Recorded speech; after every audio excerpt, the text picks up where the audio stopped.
You could just pick one aspect of this defense that you want it to be for the year, the identity for the entire year. What would you like it to be? The best defense in the NFL. No, is that I'm the looking for an response? identity and what Oh, people would know you as. What? uh, for this defense, man. Oh Lord, just to be able to just be aggressive up front and just to be able to stop the run.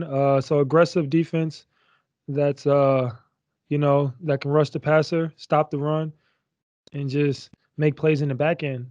That's what great defenses is all about. And we're going to try to pride ourselves on being one of those best. Last year was last year. We can't never go back on that. But just learn from our mistakes and move forward. And I'm excited to about what this defense can possess, and we're just looking forward to playing this Sunday. Thanks, Gene. All right, well, let's jump over to Gary, and then we'll go back to Demetrius. Josh, describe your feelings when you found out your teammates had voted you a captain, especially since this is happening in your second year. Man, it was I was a little surprised, but then it was, like not surprising because like I said, I can just do what I can do. I pride myself on just being a competitor, working hard, showing my teammates that I am a guy that you can depend on. And I guess my teammates saw that, and they put trust in myself, in being a guy that they can follow, and someone that can actually, that wants best for them, and that wants best for the team. So, man, I was excited. When I got home, man, I was telling my wife, man, how excited I was, and I was telling my mother how excited I was, and it was just a blessing. That first day, now it's I just got to hold it with pride now, man, and just really put that work in for them boys, and I want them to trust me, and that I'm gonna be there every play, no matter what, and just execute the calls and execute everything. It's interesting you mentioned that you went home and talked to your wife and talked to your mom about that because Coach Wash said this morning, I asked him what he liked about you, off the field, and he said one of the first things he said was you're a good family man, and he said that comes through, and so obviously that's pretty important to you. Oh yeah, my family. I come from a big family. Supportive family, competitive family. So I'm always been a family first, type of guy. And then when I had my own, uh, it only fueled that to even go harder. Especially having two boys and just being a role model and being an idol for them, little kids growing up. So, I try to do things right.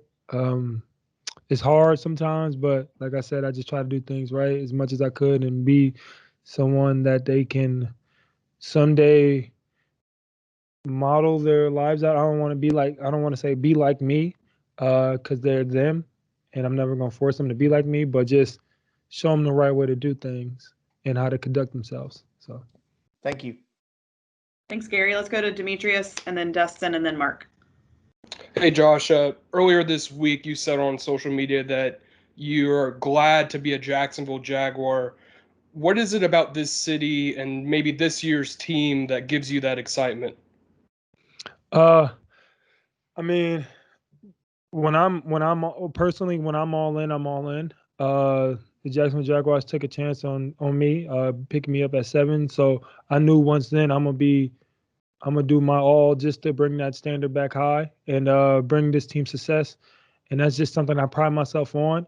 And just the way guys leave and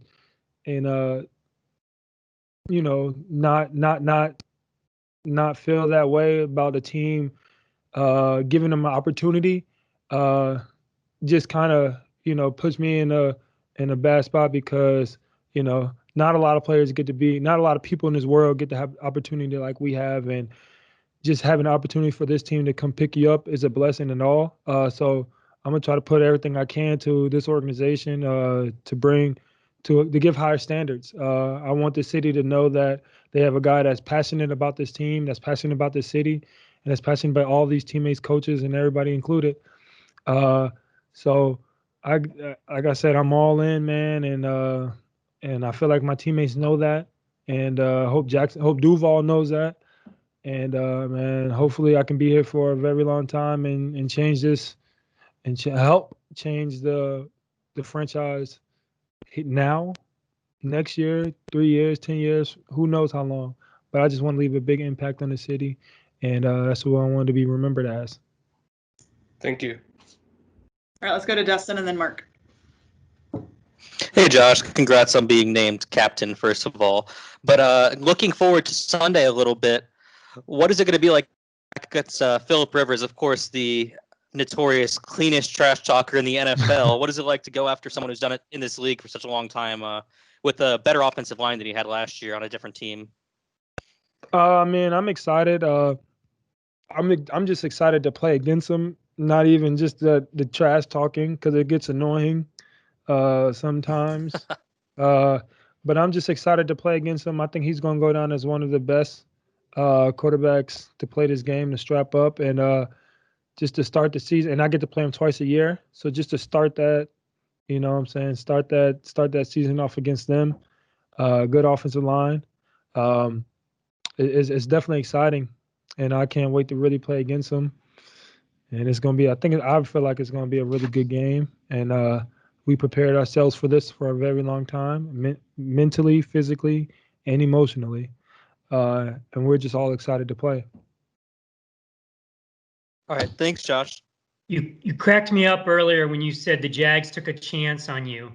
Dude, you weren't supposed to be there at 7. What are you talking about, took a chance on you? Nobody, anyway, Anyway, hey, James Robinson, we're going to get him tomorrow.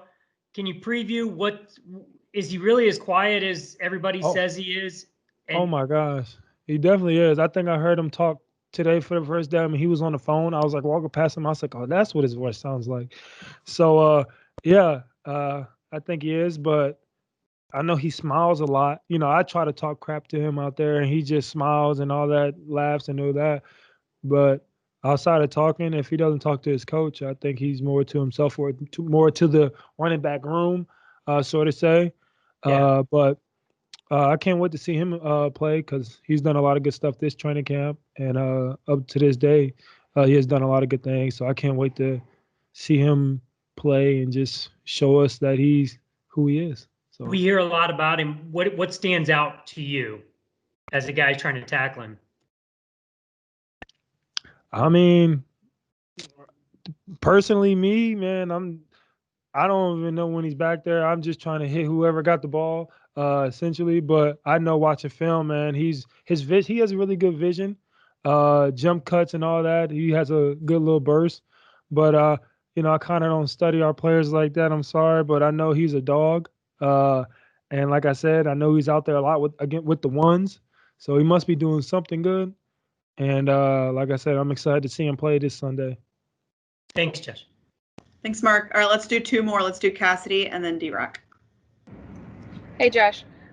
Hey. First of all, just going back, I know that it's hard to study the tape when you don't have preseason tape, but from what you can tell or what it'll take this Sunday, how have the Colts changed with Phillip Rivers based on what you remember seeing last year? Oh, Lord. I have no idea what they've done different. I hope they still run the same offense they ran last year. So I don't know if they're going to change for him or he's going to change for them. You know, it's the first game of the year, man. It's going to be, they could change their whole offense to spread offense or something. So we'll see play one. Based on your experience, how long into a game would it take you to sort of figure that out? That they run in the same plays we practice? That Or we can see how that. I mean, it's formations. Formation wise, I feel like the first 2 series are like the most key, because they're really gonna get to what they want. I feel like so if they're in the same formations that we studied and practiced, then we know it's probably not going to change throughout the whole game. So hopefully, or whatever, I don't care what offense they run. I know what we have a job to do, and we're going to execute what we have to do, and hopefully, willingly, and we will stop them. And then you said prepare emotionally as well. What does that entail? I don't know. I just think it sounded pretty cool. It did sound. I mean, mostly really, the trash talking. Like, if they have like a little lead. I know last year, with Philip, they was beating us, and then he just was just going and going and going and going, and emotionally people got mad and really got out of their lane and started to just really wanted to hit him, and we can't do that. So we have to be ready emotionally. Is that part of his game? Hey, I don't know what he do, man, but it's effective for what he do. Uh, I I can't wait to play against him. To tell you that, I can tell you that.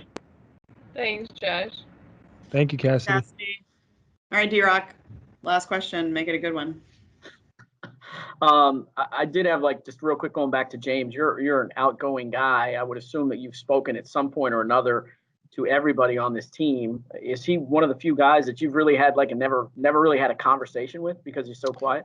I mean, like on the field, I talk crap, whatever. So I've been talking to him a couple of times. I don't think he's really talked back, but I talk to him. So when I talk to him tomorrow, be like, do you ever talk to Josh or whatever? Because he talks to you a lot. So, hopefully that solves your answer. And if he says he does talk to me, then I must have been super tired or something or what. But next time I see him, I'm gonna try to have a conversation with him, see what his, talk about his family or something that he likes. Awesome. Real quick, I know you guys have something planned for Sunday in terms of pregame or whatever social justice issues that you guys will address or whatever you guys are going to do. Are you guys going to watch and see what happens in tonight's game, and will that influence anything you guys decide to do on Sunday? I mean, we talked as a group, as a captain's group. Mm-hmm. We had a little meeting today, and we just were discussing things and alternatives that we can do that would benefit everybody. And so we're still debating on what we're gonna do. But yes, we probably are gonna see what I think everybody around the league is gonna see what happens tonight with arguably the two best teams in the NFL to see how they go about. Well, obviously the best football player in the NFL. But just to see how they handle things and how they go out through the process and just see what they do, and then we can probably adjust or do something similar to what they do. So, but we're still talking as a group on things that we want to do about that situation. So, yeah. Awesome. Thank you. Appreciate it. Thank you.